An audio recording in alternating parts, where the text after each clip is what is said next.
હાલો મિત્રો, નવા વિડીયામાં તમારું ફરી એકવાર જોરદાર સ્વાગત છે ને હું આજે બતાવું તમને વન તુલસી. તુલસીના પ્રકાર ઘણા, તિલક તુલસી, રામ તુલસી, શ્યામ તુલસી અને આ તુલસી હું તમને બતાવવા જઈ રહ્યો છું એ વન તુલસી. હવે જુઓ આ મારી પાછળ દેખાય વન તુલસી, જુઓ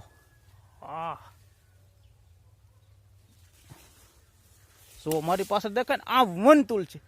વન તુલસી એટલે આ જંગલમાં ઝાડીમાં બધે થાય. અને આ તુલસી છે ને ચોમાસા દરમિયાન લીલી લીલી છમ જેવી થઈ જાય ને પછી ઉનાળો ને શિયાળો આવે ને એની પાછા હુકાય જાય, થળિયું લીલું રહે, એટલે આને વન તુલસી કીધી. જંગલ ને ઝાડવાનો બધે થાય. જુઓ આને સુંદર મજાની એકદમ વનસ્પતિ, જુઓ આને કહેવાય વન તુલસી. જોઈ હા જુઓ